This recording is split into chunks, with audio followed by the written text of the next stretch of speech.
And welcome to Weather and Ag in Focus on this finally Friday, the Friday before for Christmas, and what a difference a day makes. It's still cold, but and it's still breezy, but nothing like we had yesterday with the blizzard conditions.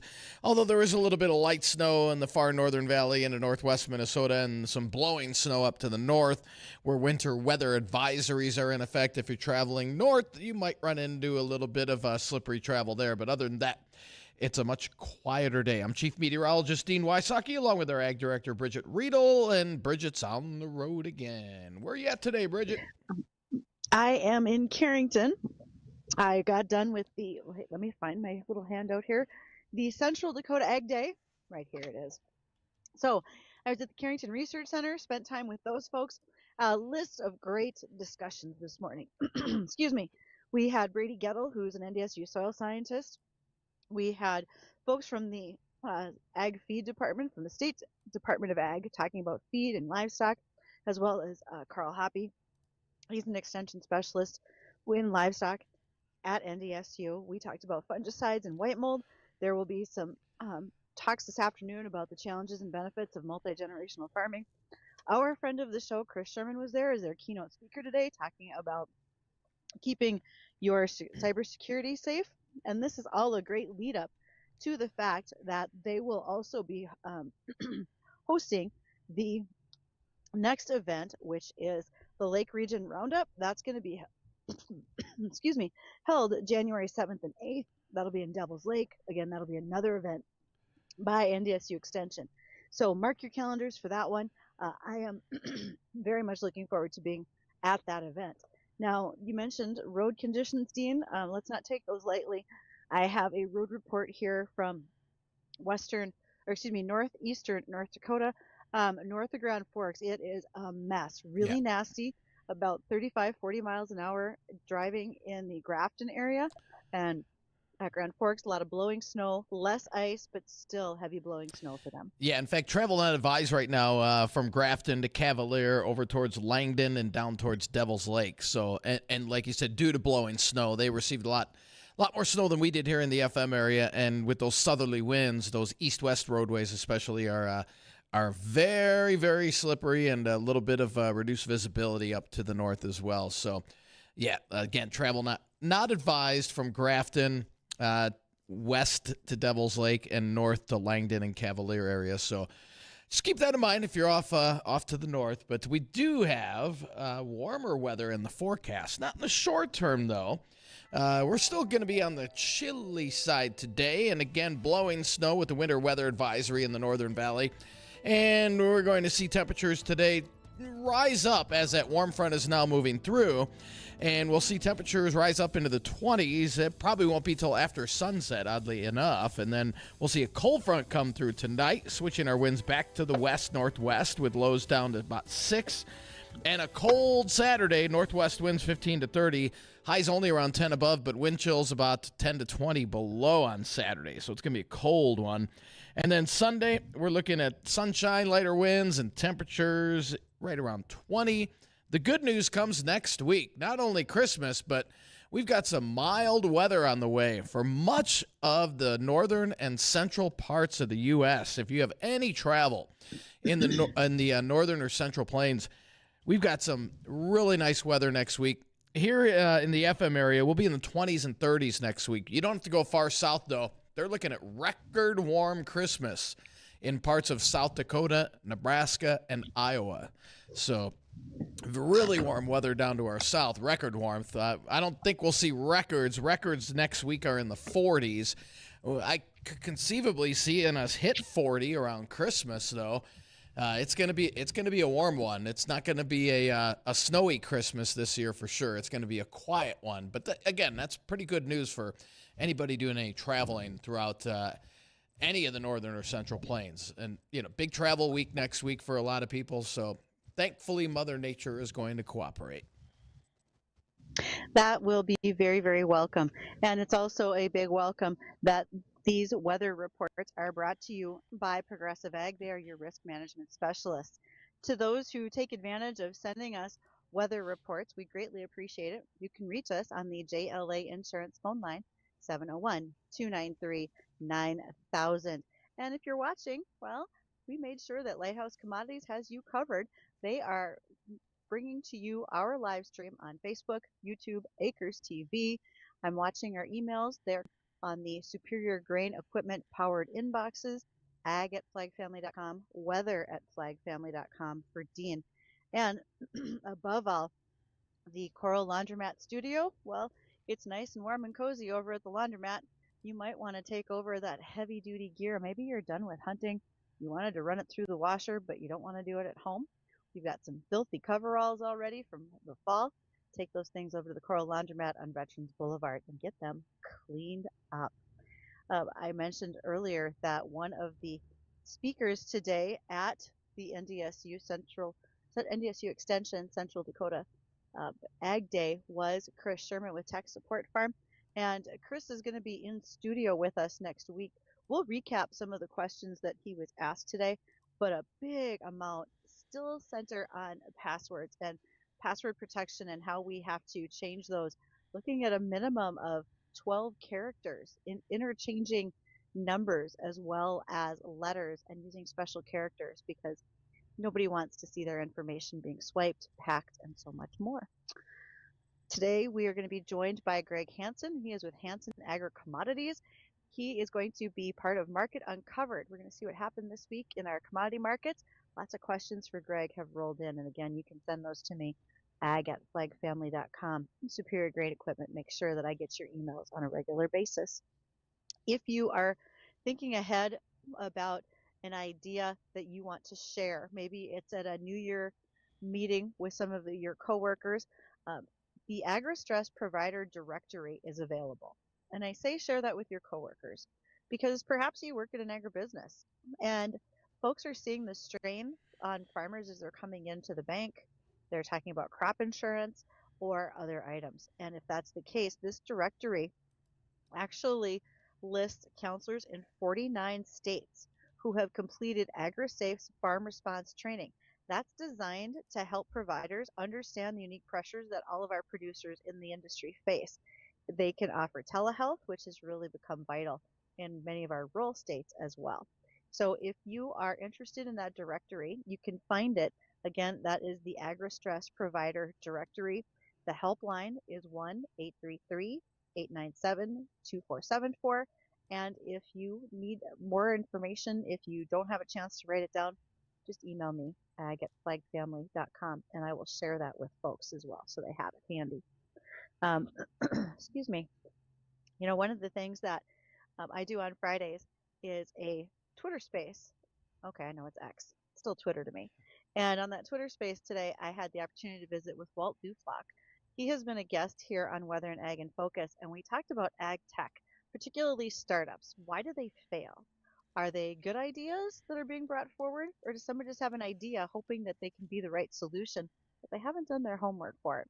Well, this was a pretty lively conversation. If you get a chance, it's recorded over on X. You can find it under my Twitter page, and it'll be released as a podcast here in the next few weeks.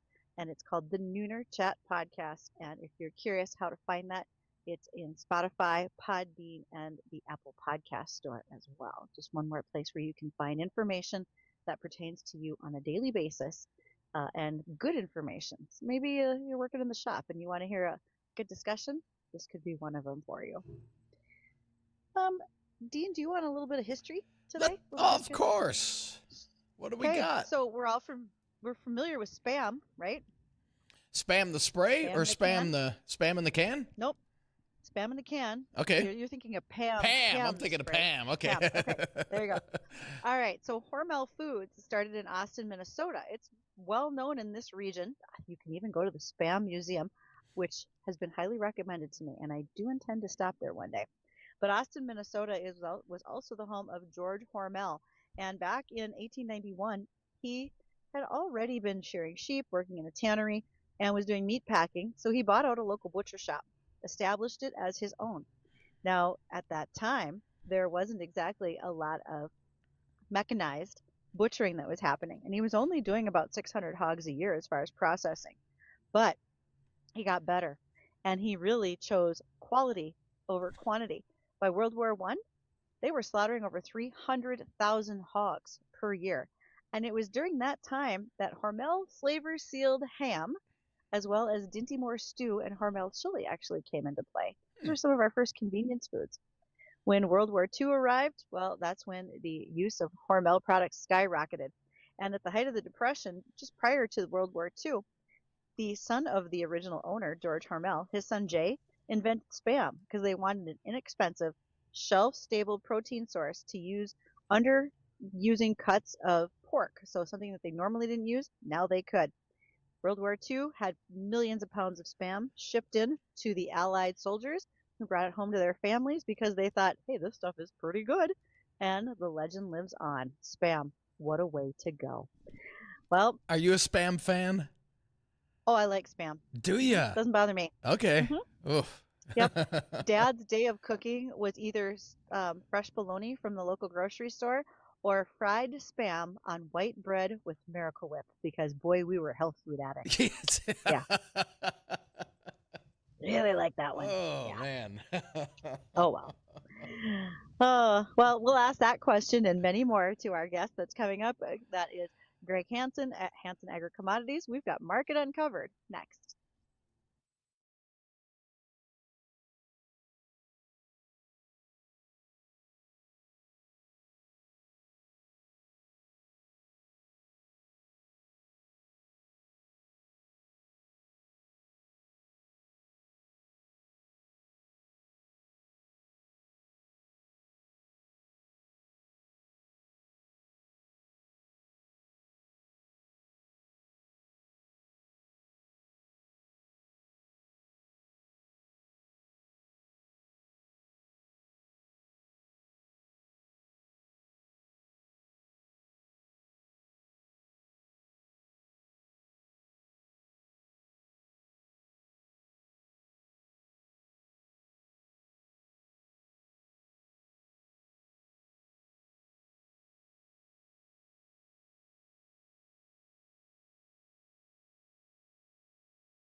It is time for Market Uncovered with Gregg Hanson, Hanson Agri Commodities.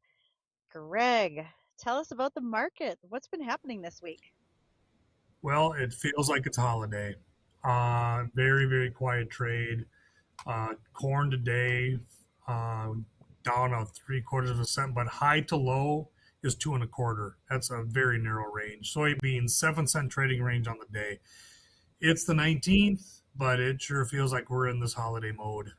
Not a lot of news, and we're just kind of chopping around. Feels like we're trying to maybe hammer out a bottom here a little bit, and then we'll see. Like I said, I think if we can get through the next couple of weeks with minimal news, maybe we turn the calendar to January, and then we can start talking that big crop report that's coming. One of the questions I actually got from a listener for you was, did the December WASDE set the stage for a corn rally? Maybe it's just delayed, as you're saying, and we're waiting for the next report to come out. It feels like I think we're just going to chop around here in a sideways action. If no news is just going to get us bouncing around, that January report's a big one. That's probably, of all the government reports we get all year, probably in the top 2. So there's a lot of data coming at us. If we go back to the November report, because we're going to get our final corn and bean production numbers, there's a lot of discrepancy on individual states on what that corn yield is. Some too high, some too low. We're going to get whatever they think the final is. A lot of people on this last report were kind of disgusted that, we saw exports go up. They have not addressed the feed residual number yet. And I understand they want to wait until they get that quarterly stocks number that comes out along with these final production numbers. There's just a lot of numbers that can be thrown at us. I think they want to wait to adjust that till we see that. You can't argue ethanol numbers. I mean, the target's big, but if we keep going at the pace we're going, we should be all right. The export number, I mean, today we're on pace to hit these numbers they put out, and they're big, big demand numbers. But there's a lot of people questioning the corn feed demand. That number just seems too big. I say, well, it'll be a little bit of a reset when we get that report in January, and then we can see where we go from there. But like I said, South American weather is really good. How much lower can you go on decent South American weather in the short term? Maybe this is enough for now. And if we can find some weather to talk about in a few weeks in Brazil, or something on that report, maybe that'll be the thing that finally kind of gives us a little bit of a rally, into Jan and hopefully into Feb. Speaking of South America, this was maybe more of a crystal ball type of question for you, Greg. There's rumor in the market that South America is looking at investments and making investments into cotton gins and so forth, because they have a favoritism of raising cotton versus corn. And if that was the case, if that happened, what could you see changing on the global market? Well, if they're going to add some cotton production, more than likely it's to export to China, would be my guess. That would maybe mean less cotton in Texas. What are you going to replace it with? We've seen corn acres grow down there, but it's not necessarily heart of the Corn Belt kind of acres. Right. So it would maybe mean less cotton in the U.S. It's probably going to be more milo, more corn would be my bias in Texas. And here again, that's not prime corn ground, but that's probably what would happen. Okay. There was a headline this week that was sent to me with the question if it impacts us whatsoever, and that was Iraq is having to buy wheat on the global market because they are seeing the Euphrates River drying up to a bit of a trickle. I don't think Iraq's a big enough buyer to really move much of the market, and they're probably trying to buy a lower quality wheat than what we produce here. What am I missing in those factors? Well, yeah, they're not going to buy what we're raising here in the valley. They're going to go buy a low, probably like a soft wheat. So it could be something that, that we're raising in our eastern belt, but they're going to probably buy the cheapest wheat they can find. Argentina's got a good crop today. They're competitive in the world market. So it could be some Argentine business. If you didn't have this war going on, it really should be a Russian or Ukrainian wheat that they should buy. But it'll probably be something along that line. It'll be one of the lower price wheats in the world. And it's just who's got the bid at the time. It won't. Right now, today, it won't be us. Okay. How about cattle markets?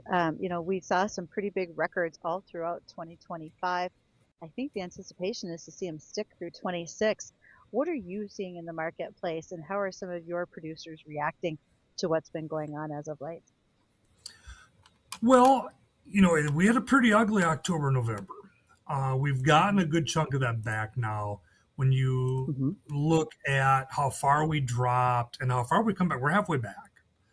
Mm-hmm. This is probably enough for now. If Okay. I could put, if I could ask, the marketing gods what I want, I would Oh, yes, say please.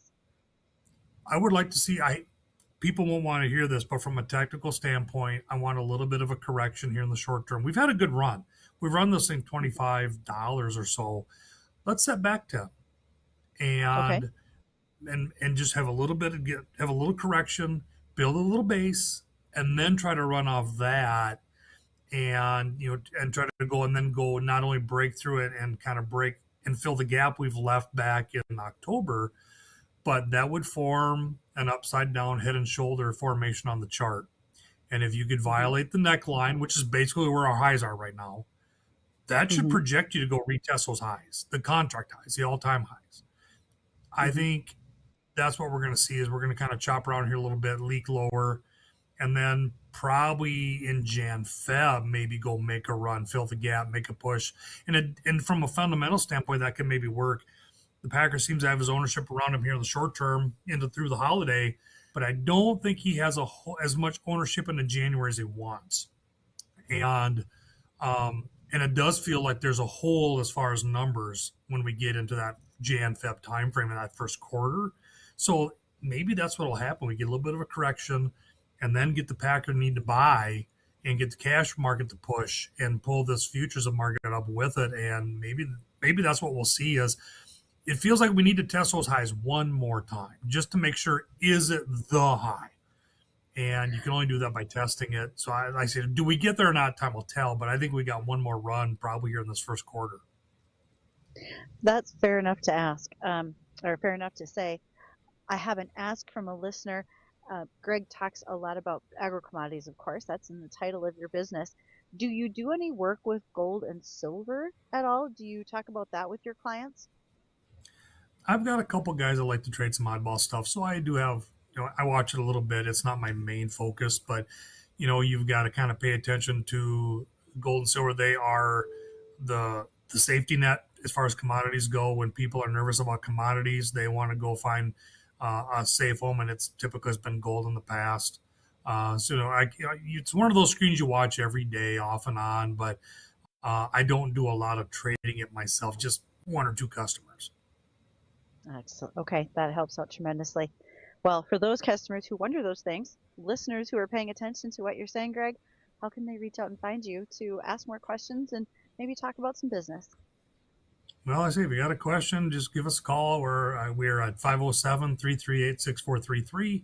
You can check out our Facebook page at Hanson Agri Commodities, or go onto our website at hanson-ag.com. Gregg joins us every Friday and the 1:20 mark. We talk about what's been going on in the markets, and he kind of gives us a little forecast for what could be coming up in the near term. So we'll be watching for that January report. We'll talk again with Gregg, not right after Christmas. So we'll follow that up the following week, but we'll take care of business as usual. Again, you can send any questions to me and I'll share them with Gregg. Thanks for joining us today, Gregg. Have a wonderful weekend. Thank you, you too. Outstanding. Well, let's take in the news, and when we return, we're going to talk about water. In fact, water witching. We've got a guy, and we're going to visit with him about what he does.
Well, here are words you don't hear every day: water witching and well drilling. Well, Scott Hemmer in Nebraska does them.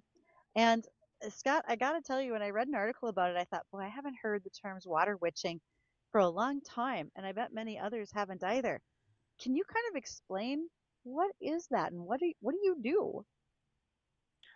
So water witching would be kind of the old time way of finding water in places that are hard to find water. So usually I get a phone call when someone's drilled a couple dry holes, they can't come up with anything, and they're on their last resort of being able to find water.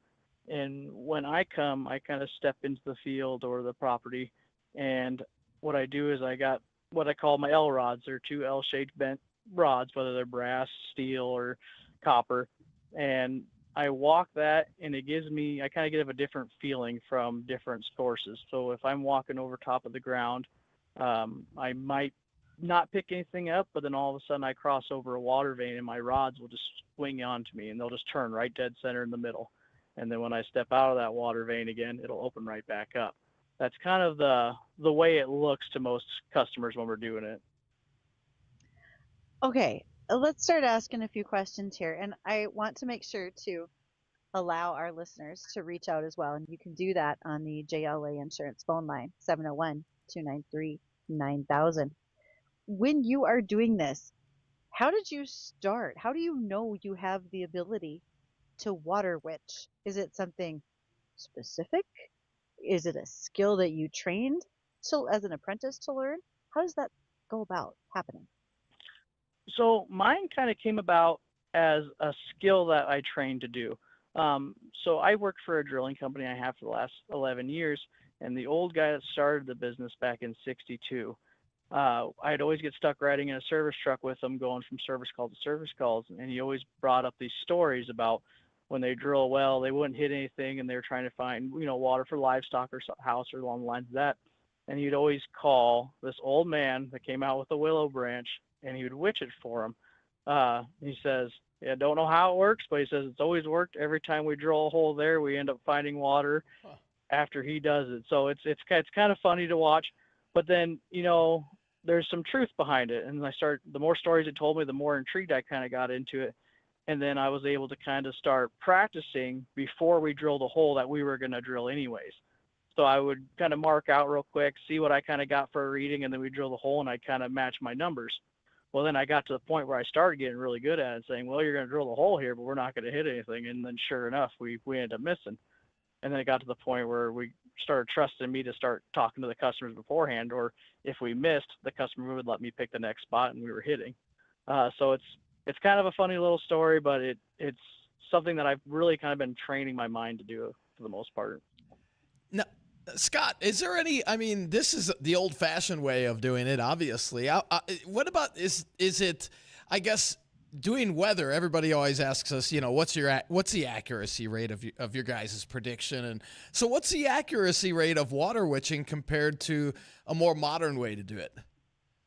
Well, and a lot of that comes down into the areas. So like in Nebraska here, we have a whole vast of different well logs that are registered through the state that the drillers have punched and recorded and everything like that. But there is certain areas you run into where that formation is not going to be there. And we have areas where we've drilled 27 test holes and not hit anything. And then the old guy across the road came over, marked a spot, and we hit an 80-gallon-a-minute well. For me, I was kind of going through my customers and getting callbacks and stuff like that. And to the date, for what I have here, I'm around 90% on the accuracy part of it, whether it be gallon per minute or depth too. So, but I'm at least 90% for finding actual water. So, at what depth? Wow. Does it vary based on the depth that you're able to find water? No, the accuracy stays across the same. The depth just changes from location to location. In certain places in Nebraska, our average is 180 to 200. Well, there's certain places you got to go 500 to get actual water well. So, you got your variations across the geography part of the world. So, so really, the soil formations, if it's heavy rocky ground, if it's in the sand hills, etc., that probably doesn't matter. No, that doesn't affect me because kind of what I'm trained myself to, or for what I'm kind of picking up, is everything that's lower. The way I kind of explain it is, that water source, that ground source, everything kind of gives off, whether you want to call it a frequency or you want to call it a magnetism or whatever you want to call it, something gives off a signal, and you're kind of training your body or your mind to pick up that signal. We've been walking across the world our whole entire lives, and we've had these signals coming in, but we've never had to be able to dial in. Just like a radio show. If you want to pick up a certain radio show, you got to turn to that right frequency. And as soon Sure. as you know that frequency, you can start picking things up and then learning how to read what you're actually getting for answers. You have nothing to do with water quality, right? If you pull that No, water and it's alkali or there's, whatever, you didn't know that ahead yeah, of time. there's some guys that claim they can do it. I've never pushed into it. Most of like the stuff I do is mostly water quantity.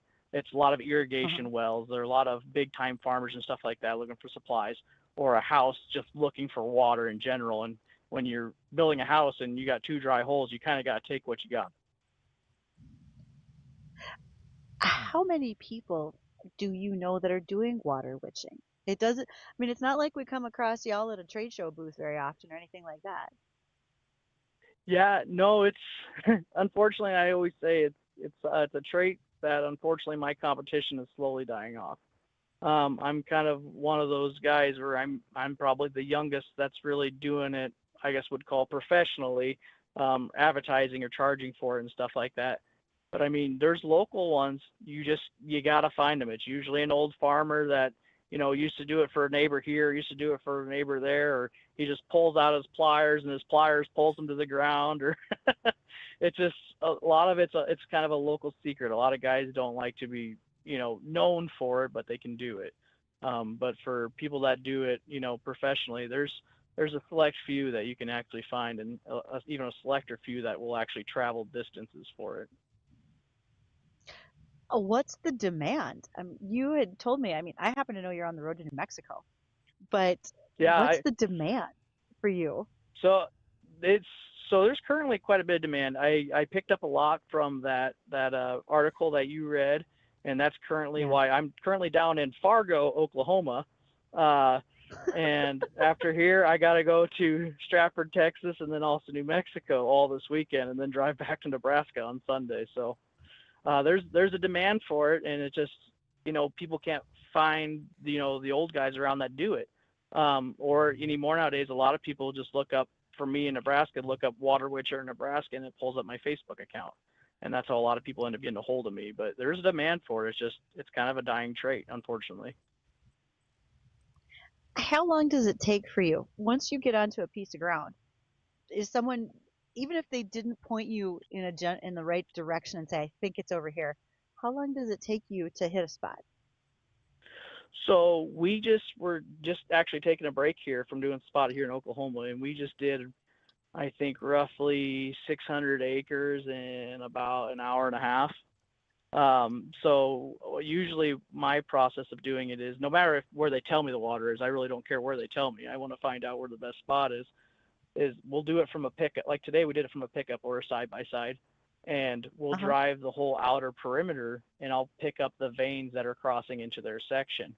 And then once we got those mapped out, we can back trace them closer to what would work for them for like a center pivot, or closer to power or anything along the lines of that. So, I mean, realistically, if there's not a bunch of crazy veins crossing and it's just like a couple veins or something like that, like I said, the 600 acres here, we knocked out an hour and a half pretty easy. And a lot of it was just kind of talking and shooting around stuff. So, Scott, you mentioned earlier that you use maybe some L-shaped iron rods, but you also said something about willow. So do the materials of your rods matter? for me, they don't. So like I said, my L rods, main ones I use are brass. I have a set of steel ones I also carry on a holster on me. But after I find the vein, I actually switch to what they call a wire rod, which is equivalent to the old school guy would go break a stick off of a tree, clean off the edges, and he would use that. So that one actually pulls down when you're walking. Well, that's what I'm committing. I got a nylon one of those that I use because it won't dry out, it won't crack, it won't break on me. And I use that to kind of judge the strength of the vein to find the strongest point in the whole vein for the most gallon per minute wise. But that's just the different material there. That's just because it's a different rod style. Absolutely. Yeah, there's so many factors here. You were talking about gallons per minute, depth. These are things that I think most of us don't even realize when it comes to digging a well. Wow. Scott, I can't say thank you enough for pulling over and taking some time to visit with us today. How can people find you if they have more questions and an interest in what you're doing? Yeah, no, they can I got a phone number. They can give me a call at 402-920-1148, or even better yet, they can go on my on Facebook or even on Google, and they'll find my Facebook account, which is Hemmer Dowsing and Water Witching. Or even for just type in Nebraska Water Witcher, it'll bring me up. So it'll either be an article or maybe my Facebook account, and they can kind of follow my journey along the way I do it. So Scott, I really appreciate it. This has been a lot of fun. Thanks for taking the time today. no problem. Thank you, Bridgette. I love the 90% accuracy, don't you, Bridgette? That's amazing. That is Just I read Scott's article and I called him right away and I said, I'm going to want to ask more questions because I remember, like he said, the old guys in the neighborhood that could do that for other farmers, but I had completely forgotten that that was a skill that existed, and Scott carries on the tradition. That's awesome. That's awesome. Well, when we come back, we'll have a recap of the weather and take a look into Christmas week. Do we have any storms in the forecast that will impede your travel? I'll have more on that, and Bridgette will have a couple of ag topics when we come back.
And welcome back to Weather and Ag in Focus. And we've got some windy conditions out there. We've got a warm front that's pushing through the area, and we've got some strong winds behind that. Winds gusting up to 40, and that's causing some problems in the northern valley from about Grafton through Devil's Lake up through Cavalier. A lot of blowing snow, and, well, obviously they've got more snow to the north, and that's leading to some pretty slippery travel with snow-covered roadways. So if you're going north of Grand Forks on 29 or just anywhere in the northeastern corner of the state, please be careful. And that extends also into northwest Minnesota as well, with some pretty slippery travel on the roadways. Thankfully, in the FM area, we don't have a whole lot of snow to blow around. It is windy, that's for sure, but temperatures are barely at 10 degrees, and we'll make it up into the 20s, though, as that warmer air floods into the area. And we could see another, let's say a couple of snow showers or flurries overnight as a cold front pushes into the area. That will switch our winds to the west and northwest. We'll bottom out in the single digits tonight, and then a breezy day on Saturday. We'll see a little more sunshine, and highs only about 10 above with a northwest wind blowing about 15 to 30. That'll produce wind chills 10 to 20 below most of the day. And a little bit warmer on Sunday, highs around 20, and winds not as strong. And then as we head into next week, 20s and 30s all next week. A lot of 30s, mainly 30s next week. So that's great news for any holiday travel. As we said earlier, no big storms on the horizon. Not only through Christmas, but even after Christmas, I'm not seeing a whole lot through the end of the year. We might have something around a couple days after Christmas, but that's over a week away, so we'll see how that irons out. But according to the LRC, as we start off the new year, somewhere around the 2nd or 3rd, we could have a more impactful storm come into the area. But before that, I don't see really anything too impactful across the area, Bridgette. So for snow lovers, that's not good news. But if you're doing any traveling over the holidays, that's great news. Except today, Absolutely. for the wind. That causes And a little the bit of ice up problem. to the north. Exactly. Yes. Lots of overturned semis. I was on the phone this morning with folks in South Dakota, Nebraska, and we even saw some reports yesterday along I-94 where in these high winds, especially empty van trailers, rather easy to be tippy. And so a number of things were wrecked in the wind yesterday. Hopefully none of your items are one of them. Now, are you done Christmas shopping? Because you should be, but if you're not, here's a few things to consider. Soybean-based products are a great gift, and if you are interested in soy-based candles for your loved ones, you can find them at Pride of Dakota. Might be tough to get some shipping done, but you can still find in-store supplies where you need them. One nice thing about soy candles is that when you remove a picture from the wall and you burn candles, you generally see the soot lines around those pictures. Soy does less of that. There's less soot, less of a problem in your home. Now, if you have little ones in your life, babies, there are baby soy stay-on socks. The fabric is actually made from a soybean oil, and the grippies on the bottom help prevent all those big major wipeouts and massive head injuries. So get the grippy socks. Tires. Maybe you need to put tires on a college-age kid's car or your spouse. Goodyear has soybean oil-based tires. They are very flexible in freezing temperatures and are good at handling icy streets. So go to Goodyear.com and search soybean. Skechers shoes also has rubber-soled shoes that are soy-based. In fact, a number of nurses and other healthcare professionals in the region received free pairs from their local soybean growers associations. Crayon rocks. These are crayons made from soft soy wax, and actually they're more of a rock size, so they're a little bigger for little hands to hang on to. You can go to crayonrocks.com. If you are into using your chainsaw, maybe you need to cut some wood for the winter, well, there's a soy-based bar and chain oil, and you can use it on trusted brands like DeWalt and DPG, and so much more. So soybeans, just one of those things that are not only keeping us going on an everyday basis, but they're even here to save us in the nick of time for that Christmas shopping. Well, just a few little fun facts. You're going to be spending time on the holidays with family and friends. Maybe you're playing games, a little trivia. So I've got some questions. Afraid Dean and Addison are probably going to be my guinea pigs here, but let's start out with some of these. Any idea, guys, what percentage of the food we eat depends on pollination? It might surprise you. Ooh, let's see. We got How- honey. We've got honey.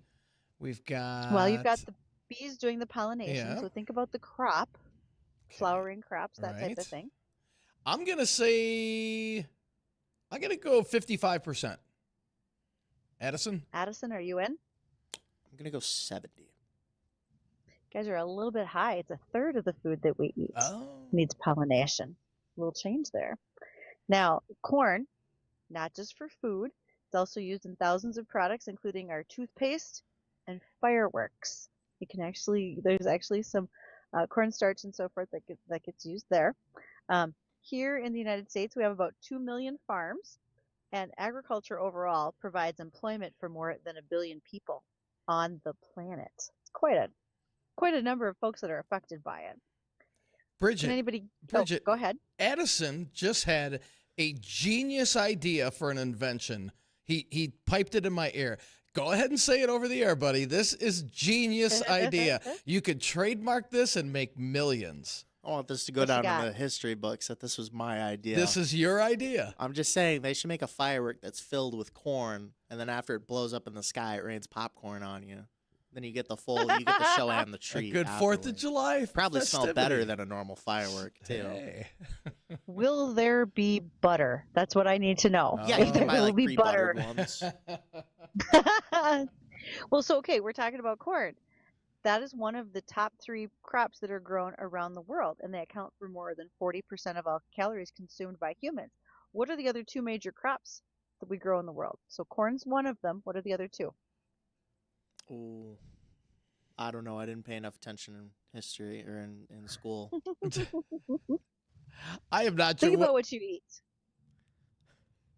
What's in your Hamburger. diet? Ham. Crops. Wow. Wheat. Well, in a way, Wheat's got to be because one, cows eat. right?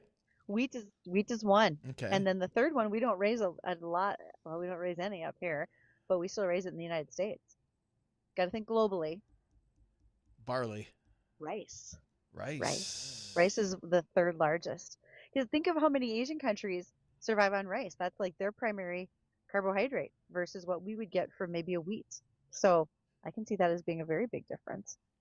So there you go. Just a few fun facts to help you out on the holiday weekend. Hey, just a little bit to make you smarter. You can impress your relatives now over the holidays.